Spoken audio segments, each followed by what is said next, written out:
9 for February 28th, 2025. It's Friday. And my name is Bob, and I'm here every day, 9 a.m. Washington, D.C. time, where I bring you the 9 at 9. Today's topic, the resume mistakes that are costing you interviews. I did some really good resume and interview prep videos, and they got a pretty good attention. I'm definitely focused on people getting these jobs and improving their skills. So the resume mistakes, definitely a topic that's going to resonate with the viewers that I'm hoping to gather, the group that I'm looking to build. So I hope this topic really hits for you. I've been building corporations for 30 years. I started this platform after leaving that world so that I can bring you ideas, work with you, invest in you, take the biggest risk of my life building an organization to help you take risks, learn new skills, and achieve your career goals.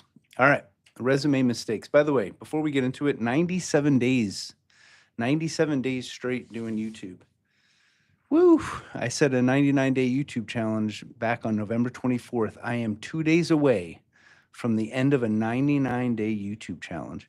97 days straight of doing YouTube. I've been doing the 9 at 9 every single morning since January 2nd, live. It's a pretty good stretch, but I can tell you that yesterday I was spent hard. I was really bad yesterday. In fact, I forgot to post the 9 at 9 publicly, even though I shot it live. So I'll get that done today. All right. And it was really good for the channel overnight. I know I'm delaying the topic. All right. Resume mistakes that are costing you interviews. Huge resume mistakes.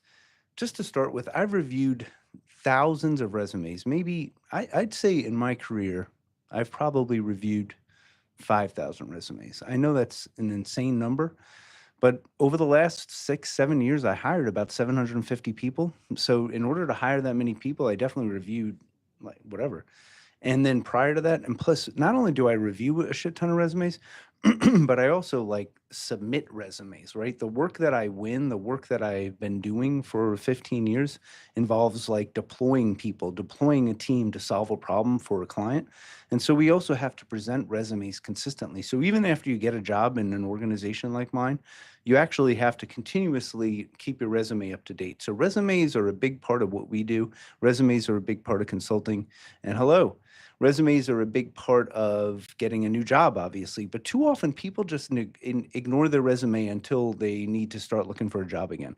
And then they like get serious about it, or they put it off, and then their resume is just ignored. So it's really your first impression. Resume really is your first impression, and don't take it lightly. Just do not blow it off and then just complain that I've just submitted 100 applications and no one's ever called me back when you aren't taking your resume as seriously as you should.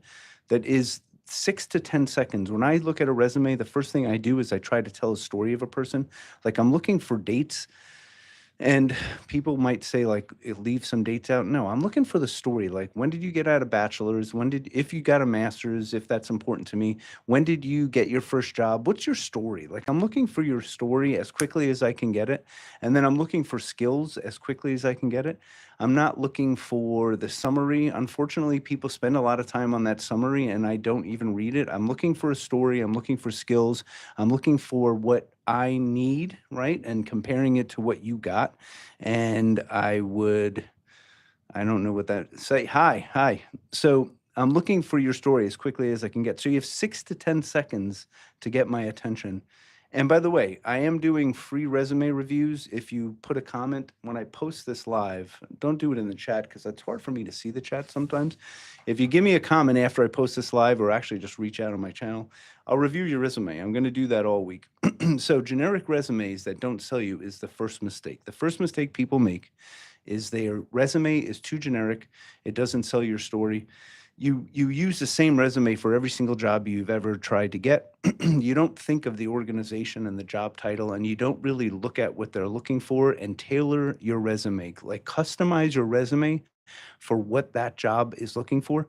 Think about that. Like, and when we're again submitting you in the consulting world for a project, I would say that I always think I'm going to sell this resume on this job.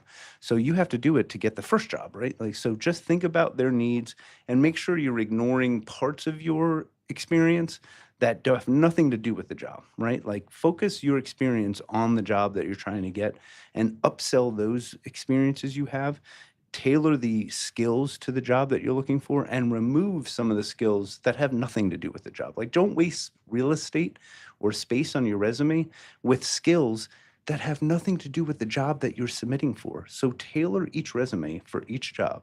Poor formatting and hard to read structure. So this is mistake number 2. It's pretty obvious. Honestly, like at the level that I'm hiring for, if your resume is not formatted and it's hard to read, it's gone like immediately.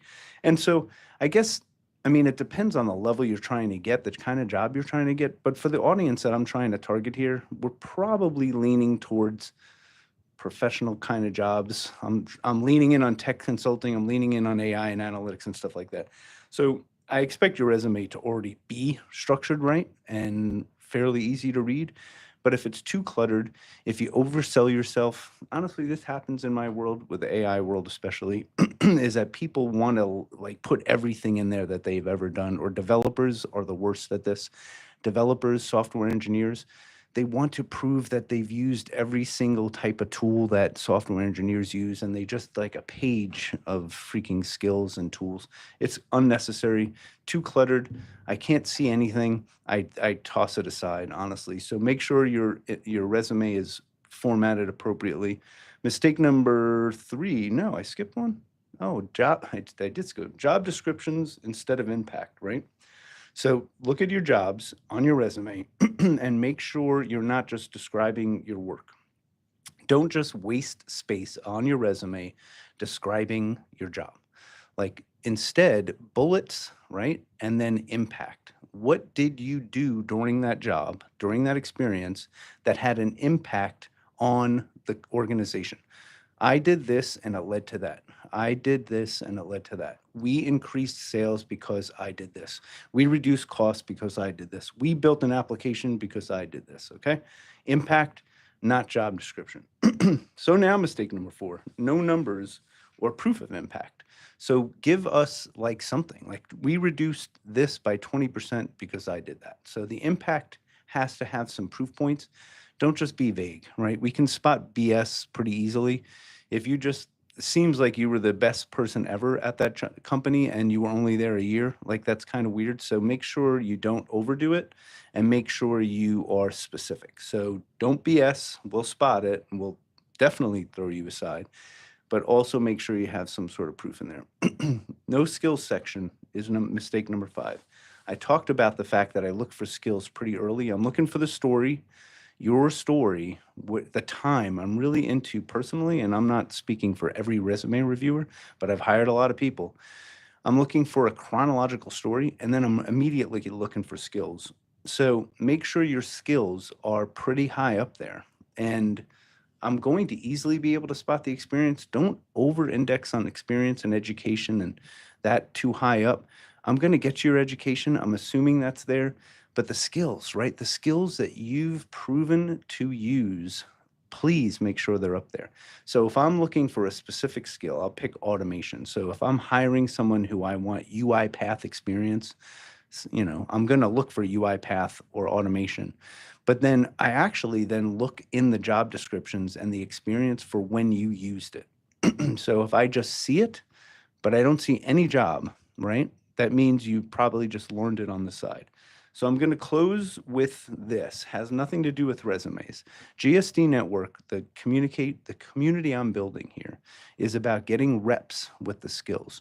You must practice using these skills in some capacity, and then when they're on your resume, allow us to see the place where you've done it.